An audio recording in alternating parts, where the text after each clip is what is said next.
building the business turns you into a different kind of human being. Realize that failure is a part of the journey. I think there's hope out there for all of us.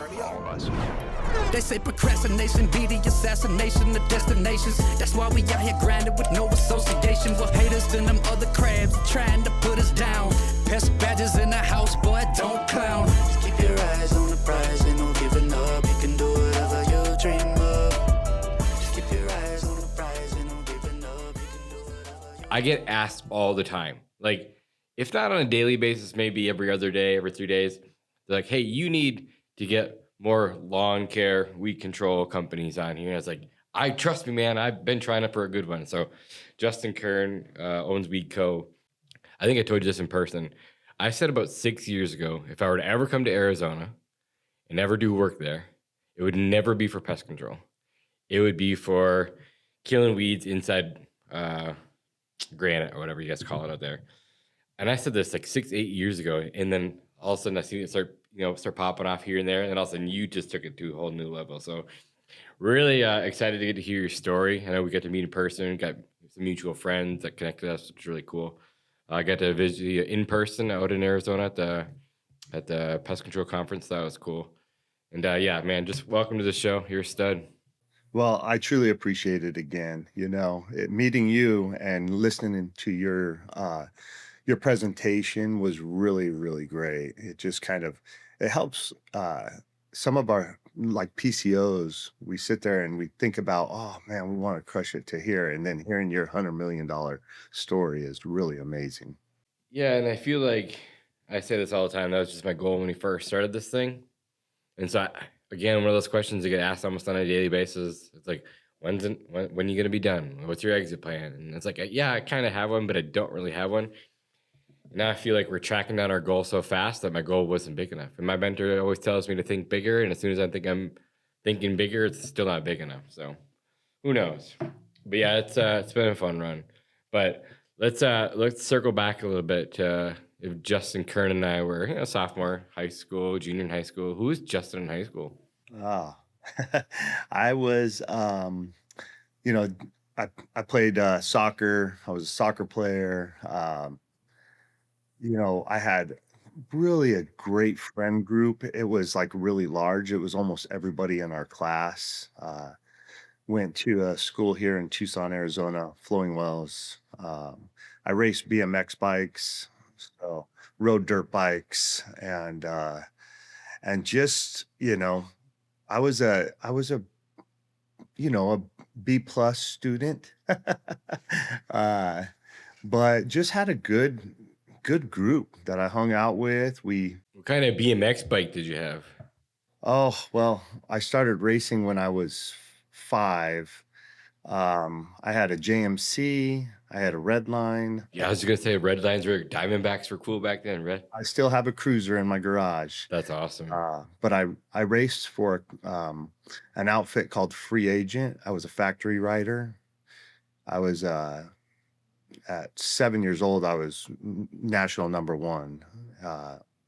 But I rode till I was about 17, and it was either going to go pro or keep just traveling and chasing points. And so started down that path of, oh, there's a cute girl right there.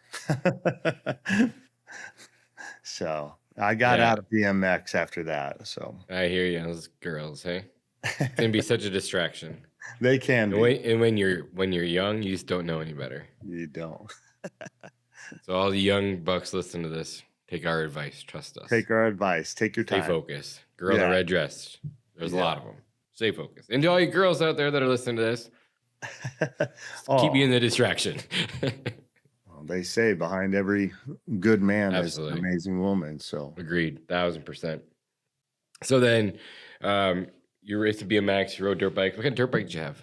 I still have a couple dirt bikes. So I KTM 250, a KTM 125. I got out of the 4-strokes. And do you see that they're actually just coming out with I seen it online the other day, like coming out with a brand new 2-stroke? Yeah. The first one in 12 years or 20 years?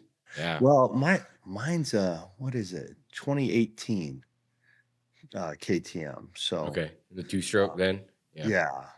So I went down the 4-stroke path, and then I just missed the smell of 2-stroke in the morning. I just I hear you. That's cool. So then you get through high school, you're chasing girls. What happens from there? chasing. Oh gosh, I actually dated my ex-wife, my high school sweetheart, and then we ended up getting married when I was about 21.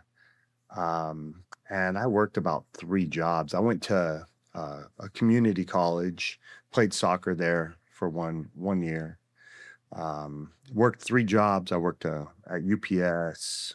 I was supervisor there in the mornings, and then delivered hot tubs and sold hot tubs, and delivered furniture, sold furniture. So kind of did that route for about 7 years, and then in that time frame we had one boy, and then I was like, man, I'm killing myself. She graduated college, and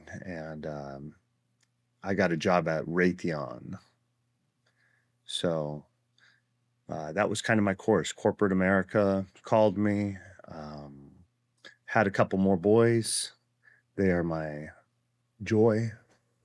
They're old now. You said you have one that lives in Texas, right? Yeah, so my oldest lives in Austin. He just got married. So him and his wife are moving to Scottsdale, which I'm really proud of. And when your kids are thriving, it's amazing. I have another, my middle son's in LA. They both are in the pharmaceutical world, so they sell pharmaceuticals. And then my youngest son graduated from college, and he works with kids with autism. Cool. Yeah. So now I have 2 stepdaughters. So yeah. Nice. Did you know early on that did you have like the instinct to be an entrepreneur? Were you like in high school or college? Were you like selling things on the side? Not in high school so much. Probably always wanted to be an entrepreneur. I had that struggle of not really having the support behind me to let me go do it. It was get a job, support. We had kids when I was 23. We started having kids, so I think once we started having kids, I tried probably everything. Fast forward a little bit, 2009. I had quit Raytheon a little bit before that, and jumped around from a couple sales jobs. And then my best friend came up with an idea called, it was a shoe cleaner. And so we grew up in a pretty rough part of Tucson. And his mom used to say, keep your shoes clean. And so he called me over one day, and I looked at it, and we kind of, chatted more about it. And I said, let's do this. I'll help you. I'll still work at Raytheon, but I'll help grow this. And so it's called Resjuvenator. We started that in 2009. By then I was a single man. I was divorced, had 3 little boys at the time, and just trying to do anything. I started a company doing liquor distribution for a premium-based liquor. Ended up that didn't work out very well, and I just kept going down rat holes of trying to start businesses. Resjuvenator kept going. I ended up going back to Raytheon. I got remarried in 2014 to an amazing woman, and we started. She had 2 little girls, and so from then on, it was just like support the family. As I was going through Raytheon, I always knew, like, once I had left there, that I meant to do more than just be in a cubicle. And I jumped around there. I had many employees, and I was doing well. but that calling was always there. My wife would have to turn sideways in the bed to push me out of bed. And like now, I'm up way before anybody, getting up, excited about the day. Yeah, I think it's 6:30 there now, 6:30 a.m. Yeah. Yeah. Yeah. And you've been up for a while. We've been texting for at least an hour and a half or 2 hours. So Yeah. Yeah. yeah, I'm the same way. I used to get up early and I got in late last night. Kind of told you a story. I got like a couple hours of sleep and it just doesn't shut off, and don't set an alarms. Haven't set alarms in years. I just wake up. Yeah. I know. My wife's like, how do you do it? But yeah. Hold up, quick pause. If you're on a pest control company or fertilization weed control company, you're not in our Facebook group, you're choosing the harder path. Every operator that's in there is skipping years of mistakes because people are actually sharing what's working right now. So stop trying to brute force your way through growth alone. Search Pest Control Millionaires on Facebook or click the link below. And now let's get back to it. So then how did you find, like, where did the weed control idea come from? So, I mean, you didn't like come up in high school thinking I want to own a weed control company someday. no, not at all. I look back at like what really started it was I quit Raytheon again. I got frustrated. Some things happened and I ended up quitting. We had 5 kids in the house. Really didn't have a plan. I jumped out of a plane without a parachute, I like to say. I started another company, an online business, and it just didn't work out the way I needed it to work out. So I spent 9 months just building that company, and we ran out of money. And I spent my savings, like it was pretty rough. And I had a guy spraying my yard. So in Tucson, we have a bunch of granite, just DG and granite. And so we live in an HOA and he said, I'm going to spray your yard. It's $75, but this is the last time I'm doing it because I'm going to go be a realtor. And so I said, I watched him do it and I looked down the street and I was like, man, can I take you out to lunch? And so, from that moment on, I was like, I can do this. And it was to support my family. I had no idea. For anybody listening to this, I did everything wrong. Everything. When I say wrong, wrong. You took him out to lunch, and then the rest is kind of history. So keep going from there. I took him out to lunch, and then he took me through some yards and some of his customers. He only had, I want to say like 25 customers here. And so I said, hey, if you're not going to do this, let me jump in and I'll do all your customers for free. I'll send you the money, and he's like, let me think about it. I actually wrote it up, a document, and he didn't want to do that. So, but I basically I went and bought the backpack the next day, and put it on, got the product and started spraying. I was on social media quite a bit, had a lot of friends on there. And so I would tag all my friends. I'd send a picture of a blue yard.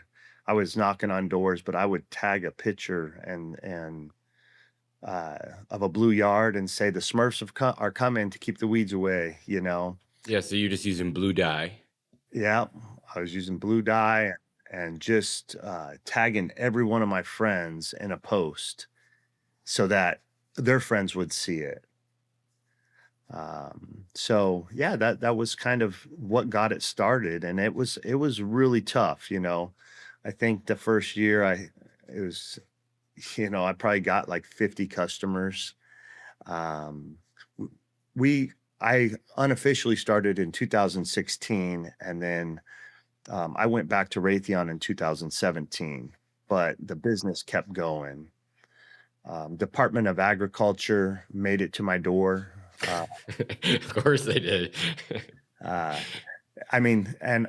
And I basically told him, listen, I don't even want to do this anymore. It was hot. but the customers kept calling. And so I ended up, you know, I grabbed a partner that had a license. And then he would spray. I'd get the customers, he would go spray. And then we grabbed another partner for funds, for money. And yeah, I would say that in the next 6 months after, they both were gone. And Oh, so I went and got my license and did all the things, but I didn't realize like what I had. I just would keep doing it and hire people. And kind of my thought was, hey, if I could duplicate myself and duplicate my efforts, we just add trucks and we can keep doing this. That 500 a day turns into 1,000, turns into 2,000, turns into 10,000. So yeah. And then, we're like early on, was it reoccurring? Was it just one time a year? What was this? What was it from day one?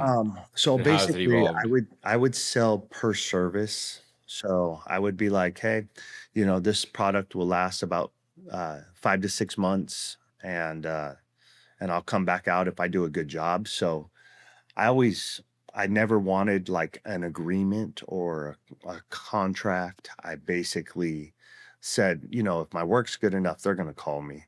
And so we just kept that model for a long time. Uh, but the customers, we kept growing. I think we moved into our first office in 2019. Moved out of the house, and I hired a full-time technician. I had 2 part-times and 1 full-time technician by then, and 3 trucks. I was buying trucks on Craigslist or Facebook Marketplace, or actually it was Craigslist back then. It was just Craigslist. So yeah, we got a little office, and I thought, wow, here we go. But I had an office manager. I hired a couple folks for the office to help answer the calls and keep going. And so we started developing that. And my wife was instrumental in helping and getting that going. So it was pretty good. She does real estate as her career. And so she was really instrumental in like letting people know and helping me with that. That's really cool. And then did over time, did you evolve it into more of like a program where you call up a couple times a year?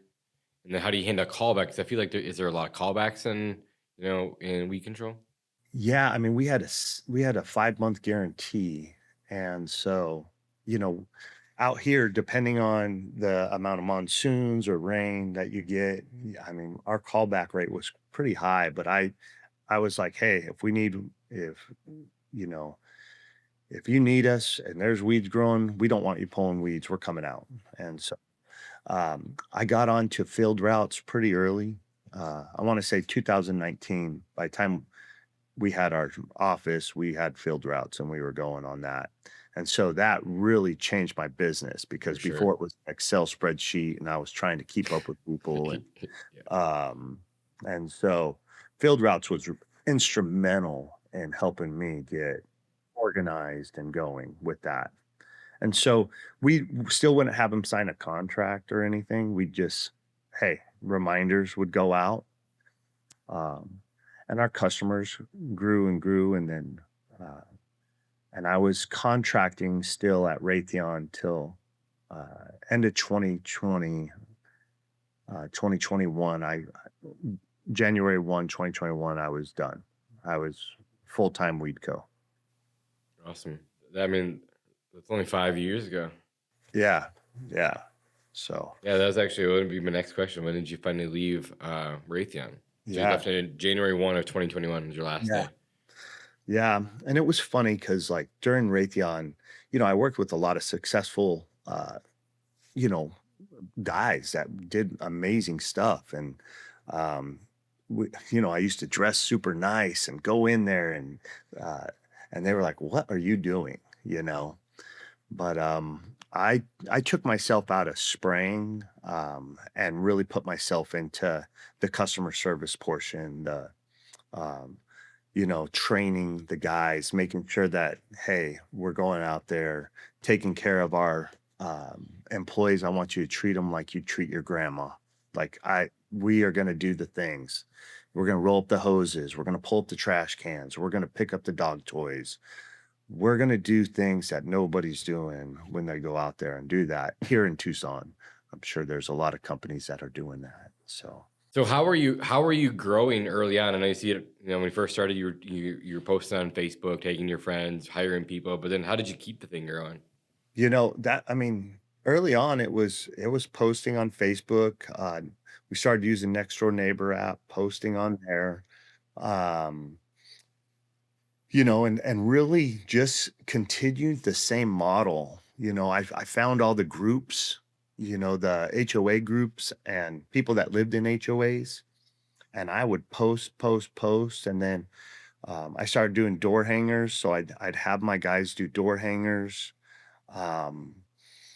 and I would really just network and put myself out there a little bit. Like I said, my wife was instrumental in helping me as well. And we just had a lot of love. Like I'd post on some, HOA group, a community group, and I'd get 100 comments on it. And so it was just, let's keep doing this model and telling people and I ran a commercial in 2020. It was a short commercial. I got it for practically nothing. And I got a pretty good contract from that. And that contract led into other things. So we still do this community. It's a reservation. And the gentleman out there, we built a great relationship, and he has us do a ton of work out there. So that was nice. What is your revenue, what is your split between residential versus commercial? So we're about 90% residential. That's what I thought. Yeah. Yeah. We do RV parks. We'll do the Tucson airport. We do big properties. Yeah. Do you do gas plants, things like that as well? We don't do gas plants, but we do have, we have one of my customers, we do Home Depot plazas. You do right-of-way stuff too, right? Yeah. Yeah. Cool. So we can do right-of-way stuff. So yeah, we'll do HOAs that are actually HOAs. We'll do that kind of stuff. But residential is really where I love the customers. We love just building that relationship with them. So yeah. Yeah, that's really cool. So taking back to when you first started, was weed control a big thing then, or was it relatively newer? Yeah, there's a few big companies here, but they focused a lot on commercial, and so I never saw I saw a little gap between the residential and commercial side, and so I thought, man, I can get in here and close this gap. Since then, I've found some smaller companies, owner operator type guys. But we just continued to just do weeds. I wanted to keep it so simple. I went to I had no idea. I got a coach in 2021, and I had no idea what, we were building. We had no clue. And so, my team was out there doing their stuff. We were getting our training and starting to implement some things.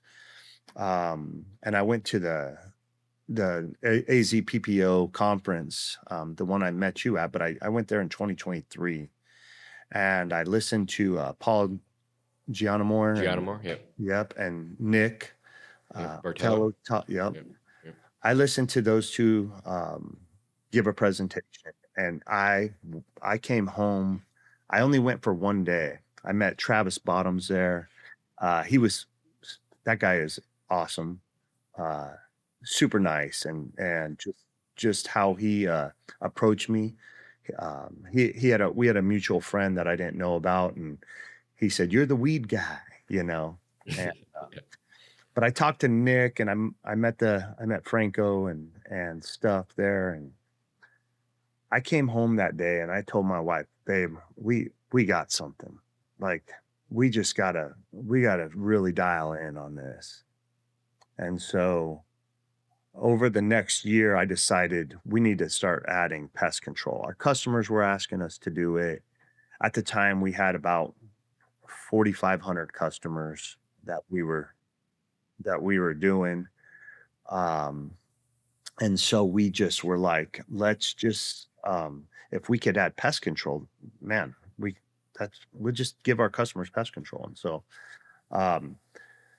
that was a struggle. I never did pest control.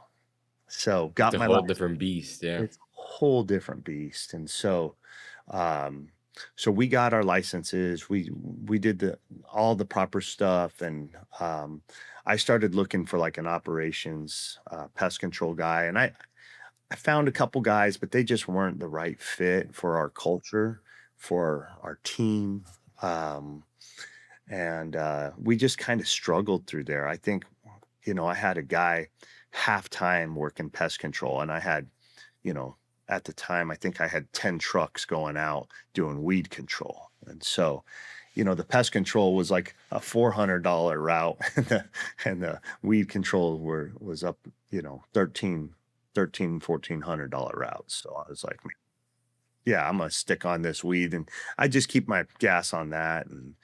And we just kept doing that for quite some time, but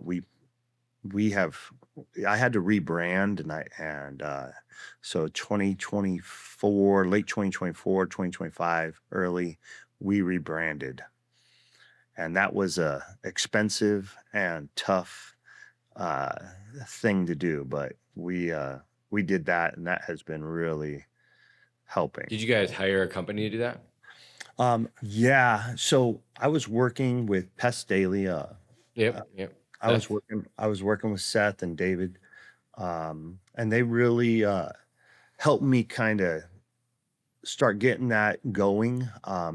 David gave me a great contact, a graphic designer, Tina Ma. I'm sorry, and she helped like put our colors in and really get us where we wanted to go. So. Did you change the name? Nope, it's still WeedCo. It was a papaya orange and black trucks, so it stood out pretty good. But we went to white trucks and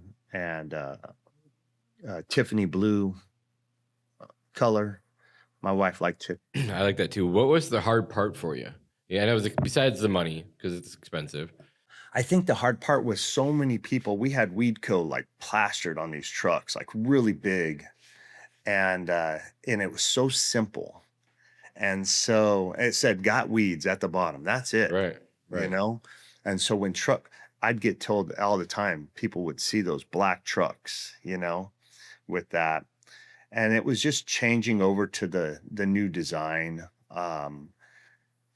I don't want to say it was difficult. It was just like some of the people were, some of our customers were like, "Why are you changing that? That was such a cool design." We used to sell hoodies and hats and all the things with just the WeedCo on there. Gosh, my wife and I'd be in Colorado, and people would literally stop on the road and say, "Where'd you get that hoodie?" That's awesome. So why did you change? Because we were serious about growing our pest control. Gotcha. And so we were serious about it. We wanted to show our team that we were serious about it. We wanted to show our customers we were serious about it, and that we weren't just weed professionals. We could do pest control as well. So what did you rebrand to then? So we still are WeedCo. It's your shield for pests, termites, rodents, and of course we do weeds. Right. So that's kind of our slogan now. Try to make fun of course we do this, but we are pest control. Last year in September, I had the opportunity. I don't know if you know, I hired a COO. Um, we were at that point where I needed to bring somebody in that was a good implementer. Um, I am, I'm like, Straight visionary. I look everywhere.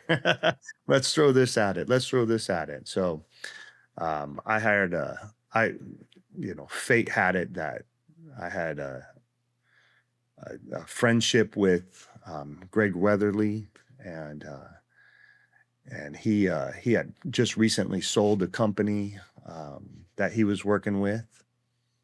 He ran Truly Nolan for, I think, 27 years.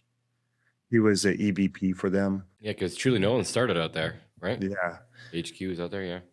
Yeah. So I think it started in Florida originally, but They had two branches. So the dad lived in Florida, and the son left there and moved to Arizona, started there. Then his dad retired, and he bought his dad out, so it had both, and then grew it from there.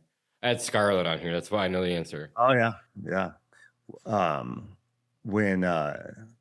When Truly passed and Scarlett took over, Greg eventually left and started a company with some other guys, and they built that up for, I want to say, 4 or 5 years, and they ended up exiting. And so he had stopped in one day and just checking in. We had built a friendship over that 5 years, and I said, "What are you doing?" And he's like, "I might start another pest control company." And I said, "Well, there's air and opportunity right here." That's awesome. So, I mean, I know when we talked last, you've been in Tucson forever. You thought about maybe moving on from Tucson. Is that still the plan? Yeah. Right now we do service a lot of, we go up to Phoenix. We do Scottsdale. We do some places up in Scottsdale, Pine Top, which is the White Mountains. We go up there, Sierra Vista, Nogales, Sells. So we're kind of building our footprint out, and right now it really, I started doing it because of to be honest, my boys, I thought, and my daughter, I thought, man, maybe one of them will want to come into the company and get going. And so that hasn't happened yet. And not because they don't want to. I think it's just a little bit scary for them. They went the traditional school route, but they're starting to see the efforts of what entrepreneurship is. And when you stick at something and you continue to fight for it, that life that it brings you. So yeah. Have you ever read the book, The Millionaire Next Door? yes. Like everything that you're telling me, that all I can do is think about that book. Like this whole conversation, it's like all I can think about is that book. It's like the way you started, like corporate America, kind of corporate America, and then it's like your kids, and like your kids went the traditional route, but you're the entrepreneur. But then because we don't go to school that much, so we focus on our kids going to school and paying for them to have a really good education. And they go get their education, they get successful in life, so they're on their own. And then slowly bring them back into the business. It's just crazy. Like everything that you're telling me, like all I can do is think about that book. I wrote it down earlier.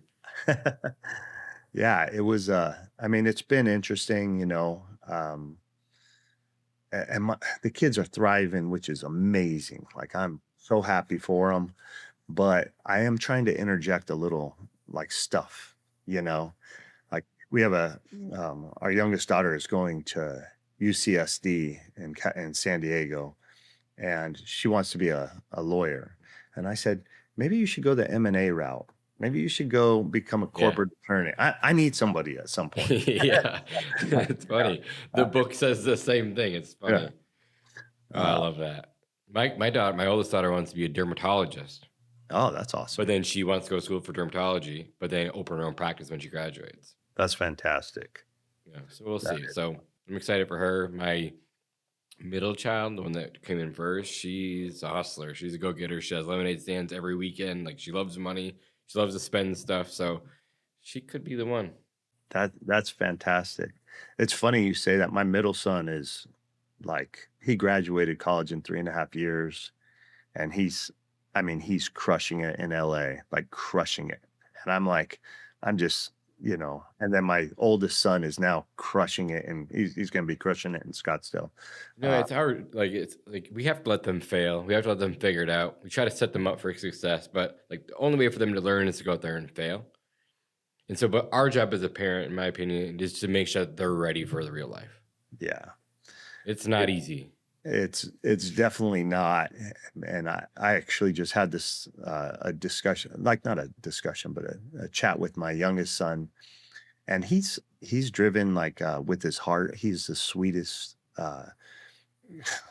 kid, helping kids with autism, and he's going to go back and get his master's to do that. And I'm like, man, this kid goes to the gym every day. He works out like a madman, and but he is like so different from the other kids. So it's funny how, we raise them in the same household, and how different they are, right? And how they go through crazy. So, yeah. Yeah, I was actually talking to my CFO about this yesterday, and he's got a couple sons, and we're talking about the kids and how exactly we just said how different everyone is. They're raised the exact same way. Before I get into the health thing, what is the revenue split now? Not number, just like a split between like pest control and weed control. So, I mean, we're probably, again, our revenue split is just 90% weeds. I mean, Okay, cool. Yeah, we've got probably 1.5 techs doing termites, weeds. So it's still been a heavy pull. It has. Heavy lift. Part of the problem was, and I'm so thankful Greg came on, because once we started going through this process, we read that book Traction, our EOS, we use a form of it, I would say.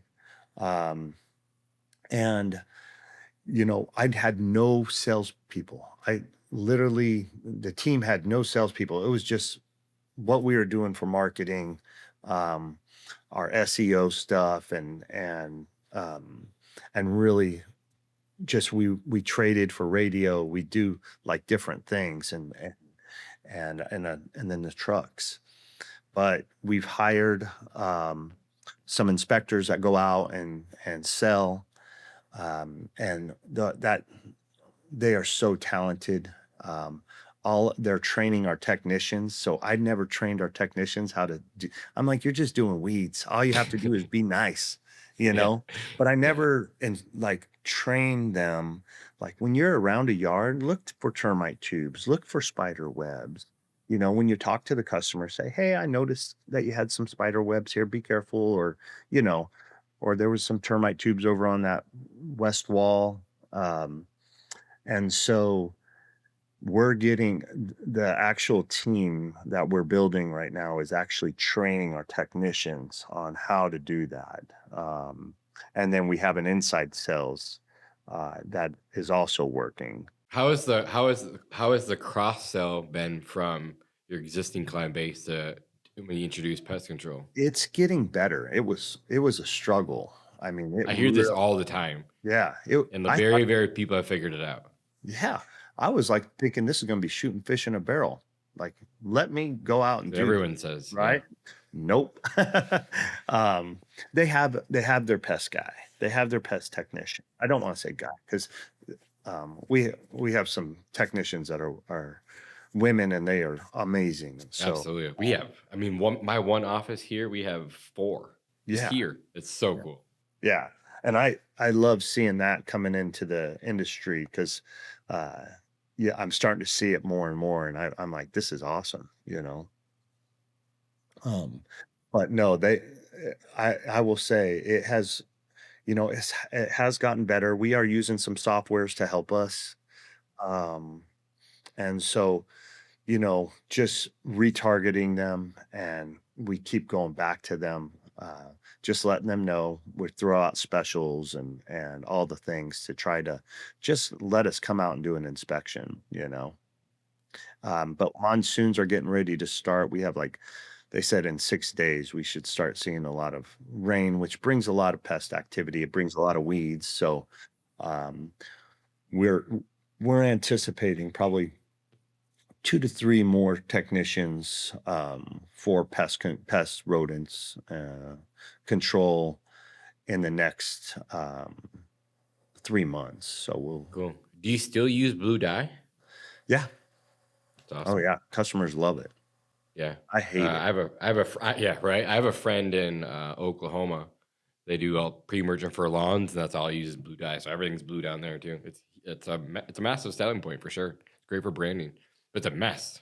Yeah, it's a mess. And when they see it, it is, the customer will think that the dye equates to how strong a product we put down, right? So if they mix it and they don't put in, they over pour, then they think they got their Dark yard blue. treated and Right. it's so Right. good, right? Right. And then if they under pour, it's really light, so they don't think we sprayed enough. So we've gone to a packet, and so it's the same color all the time. Consistency. Yeah. Is it more for branding or was it more for training? More for training one for training the customers to show them where we treated, and then also for the technicians to say, hey, you're overspraying here. You got, you're underspraying right here on this row. So Yeah. That's cool. So when did the whole health thing kick off for you? as far as working out or Yeah. me getting health care for my employees. No, you working out. Has this always been a thing? Yeah, like I want to say like when I was about 30, probably 28, 30, I worked out all the time. I would do 2 a days. I do CrossFit at 5:30 and I do the gym at noon. So I was in pretty good condition, physical condition back then. I hurt my back. I think when I was about 39, I herniated, sorry, my L3 and L4. And so that put me down for a while. And that got me pretty, I've been a little bit more easy on my body and not doing so much CrossFit type stuff. And so I've gone up and down. I really have. During COVID, I gained the COVID 20. We sat in the garage and hung out with Go our Cows. neighbors. Drink. Yeah. And just really got where, both my wife and I were pretty, just having fun and not really doing the gym. I did put a gym inside of our garage and we have a sauna in there. And so I'm real big on the sauna. Boom. I'm looking right at it. Yeah, I love it. And my wife loves it. And so it was funny because my son was getting married and we were like, we need to get our butts in shape. Like what is going on, and so we both started on a journey and, yeah, it's been going pretty good. We got sick about 3 weeks ago and that put us down for a while. And I hate getting out of a routine because as soon as I get out of routine, I'm like, ugh, and we then it's starting over. And so it's just good to just keep sticking with it. But yeah, I'm not trying to get big or anything, just trying to be. Yeah, to maintain. At our age, it's all about maintaining. Yeah. Yeah. What is your plans for WeedCo? So again, we're going to continue to try to keep growing it. We're really diving into our numbers, our P&Ls, and it's really nice now because I'm focusing on the business and not so much in the business. So my role has really changed as far as how we do things. And Greg is a great implementer, and I can throw something at the wall and he's like, maybe we should hold off. Let's look at both Yeah. ways. He's Yeah. wonderful with that. And my wife is full-time in the business now too. Oh, really? And she's really doing a lot of our HR type stuff. we got to bring on 401ks and health insurance and all this stuff for our employees last year, which I was really excited about. We do profit sharing and 401k match like 100%. So they're vested right away. Cool. So That's awesome. yeah. But so the plan is, our goals are to reach new, not only revenue goals, but we want also like my EBITDA. I'm focusing on that and kind of watching how that goes. PE has started to reach out to us, but we're really kind of flipping all of our customers onto agreements. We're selling bundles and doing things like that. Greg has some great training and great ideas on how to get that and going, and we're looking at how this business is transforming and changing. And so over the next 5 years, we'll see how how we creep up and go. I got stuck last year. For 2 years, we were just right there at the same revenue goal, just right under the 3 million mark. And I'm like, we are crushing that this year. Like, I don't care what I have to, what I have to do, what my team has to do. We are going out and going to get it. And just because I've heard like, man, that is just 1 million's hard to get over, 3 million's hard to get over. Then it's 5 and so on and so forth. So we put some goals out there, and we had our executive meeting in November with Greg, my wife, and I, and we came up with some goals and some kind of themes that we're going to do for the team. And so at the end of the year, we had a big meeting with them. It was really nice. But we talked about what that's going to be. And so our theme this year is reset, build, and thrive. And so we're going to reset how we do things, and we're going to change our model. So we changed all of our weed programs to a 4-month program. So we're coming out 4 months. Every 4 months, we're getting agreements signed. We do bi-monthly pest control. And then building upon our customers, building on our training, and then thriving and just growing. Everybody's winning. Our team's winning. WeedCo's winning. And then internally, the 3 of us came up with, a patience, structure, and discipline. So we actually got little plaques on our desk that say that, because Jonas, I was a bottleneck for so long, and I had to start pulling myself out. I was looking at the schedule. Why is it like this? Why aren't we doing this? Why aren't we doing this? And really, I had to pull myself out. And if somebody called in sick, do this, or if somebody needed to buy something, they had to go through me. And so I was the bottleneck for a long time. And so I made hire the team and get out of the way. I made a commitment to do that. And so we have done that. And I ask Greg sometimes, am I doing okay at this? Because I want to make sure I'm not impeding on what we're trying to get done. So yeah. When PE reaches out, what do you think about? One, I've heard different stories. I'm a follower of Tommy Mello from A1 Garage. I've gone to his seminars and chatted with him about stuff. And his model of how he's done things, amazing. Like, that's awesome. I have other companies that I've seen do it. I've heard horror stories. I've heard good and bad things. You know, I talk to them and take their number and get an email from them. And, you know, if that's something down the road that we want to look at to maybe scale faster or grow faster, that would be a big conversation we'd have to have. But, you know, I'm like right now, my thought is, you know, let's clean up what we're doing. We cleaned up our database. Our database was filled with everybody was a customer and not leads. Yeah.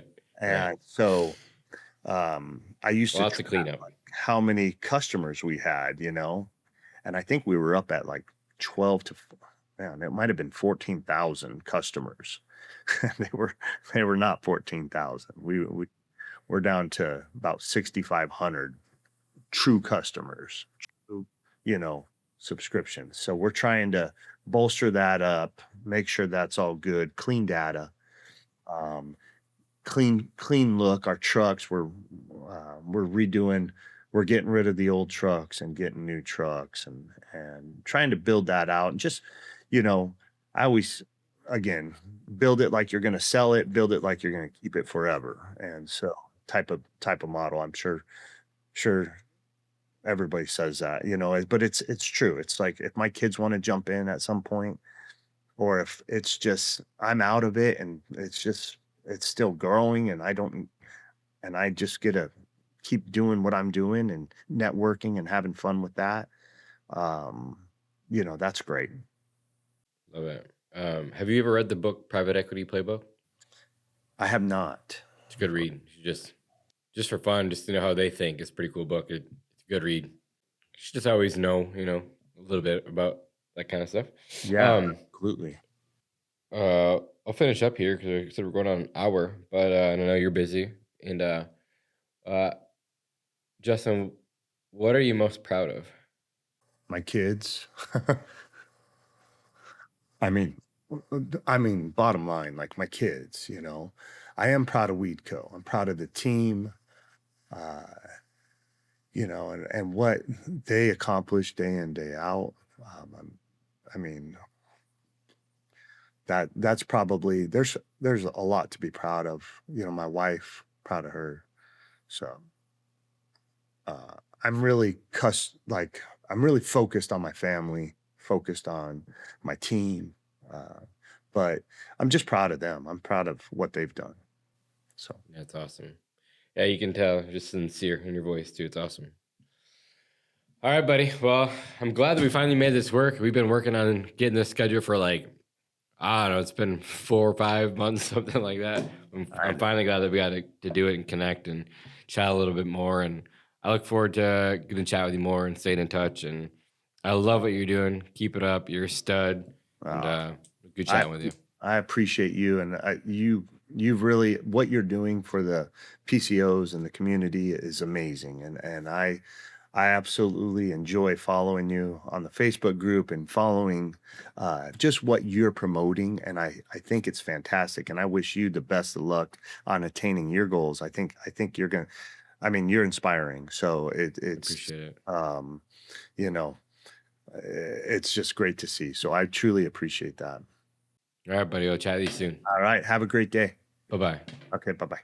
Hey guys, thanks for listening to another episode of Pest Control Millionaire. We don't charge any money for the show, but the podcast isn't free. Please like and subscribe and give us a 5-star review in your favorite podcast app. This makes a huge difference for us. If you have any specific questions about your business or your personal life that you'd like answered by me or any of my podcast guests, please send an email to info@pestcontrolmillionaire.com. And if you want to get in touch with me about our marketing class, we do a live version every Thursday night. Check out our website at pestcontrolmillionaires.com. Thank you guys for listening. I'll see you guys in the next one.